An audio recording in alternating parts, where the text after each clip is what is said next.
Iyak daw si Mao Ning, ang yabang daw ng AFP o ang ating Armed Forces of the Philippines.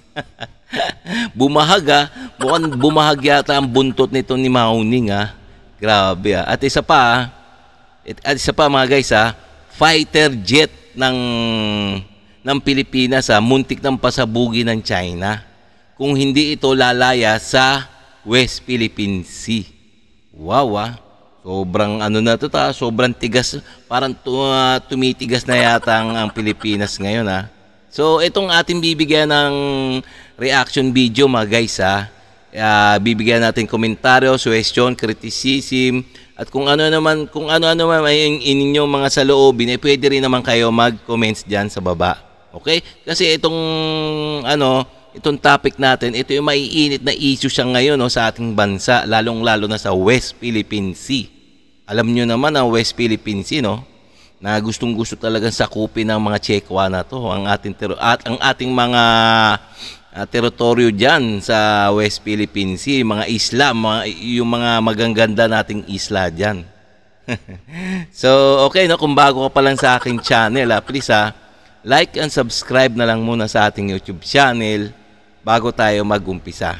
Okay? And also, please paki-subscribe din kay Melbs Castle. So, itong video na to sa kanya to. So, bibigyan lang natin ng komentaryo, suggestion. Kasi ito yung mainit ng balita sa ngayon, dahil itong mga Chekwa na to nakakabuisit talaga, So, okay, Please, like and subscribe na lang muna sa ating YouTube channel. Okay, umpisa na natin.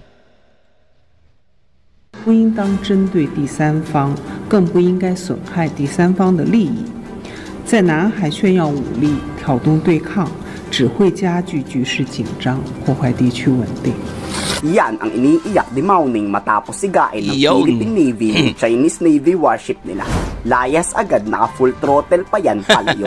Alam nyo bakit gustong manood ng China? Tingnan nyo lumayas kagad, full throttle pa. Alam nyo ba yung full throttle?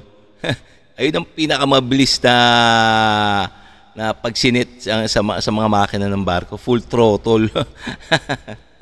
Sinasanay kasi ng Philippine Navy at Philippine Air Force ang pagsalakay sa kuta nating sinakop na ng kalaban. Kunwaring aatakihin para mabawi ang ating islang pagmamayari. Walang tinukoy na bansa pero may flag ng China. Pinabagsak ang watawak ng Chinese at tuluyan ng nakuhang muli ang islang nanakaw ng ating kalaban. Yung ginawa natin ngayon is the exercise of island seizure. Pero kasama na rin dito yung island defense. These are defensive exercises that we are doing. Teka, talagang kakaiba yata. Parang kakaiba yata ngayon ang ang ating Armed Forces of the Philippines, ang AFP, lalo-lalo yan si General Browner.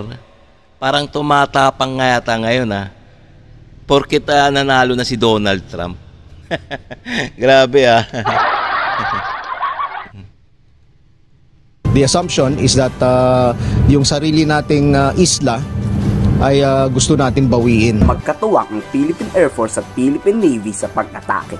Ngayon lang to ginawa ng Armed Forces of the Philippines. Unang pinalipad ang reconnaissance helicopter ng Navy. Sabay pinalibutan ng FA-50 fighter jet ng PAC. Sabay salakay naman ng fast attack missile boat ng Philippine Navy. Mensahe to ng AFP na kahit mahina yun tingnan na naman meron na tayong fast attack na vessel na galing sa Israel yan mga missile boat. So meron din pala tayo ng mga missile boat, Dapat noon pa yan kung sa opinion ko lang dapat ayan yung mga kumbaga escort ng mga resupply mission. Ba't kaya din nila ginawa yan, May mga naman tayo, may mga matitinding pala tayo mga fast attack vessel Lalaban tayo pag sinakop ng China ang anumang isla ng Pilipinas sa West Philippine Sea. Nakita natin kung gaano ka-epektibo yung interoperability ng ating Philippine Air Force, Philippine Navy, and yung ating Special Operations Forces. This is not the first time that we conducted this kind of exercise, yung island seizure, but this is the first time na dito natin ginanap sa Kota Island. It is very crucial for us to enhance course our capability right here in the West Philippine Sea. That is for us to show our firm resolve of defending our sovereignty and sovereign rights. Samantalang sa Pag-asa Island, mas pinamoderno na ang naval at air facilities doon. Sana pag natapos to, pwede nang mag-deploy ng fighter jet mula sa US Air Force, deploy na rin ang HIMARS mula sa US Army at lagyan na ng air defense system.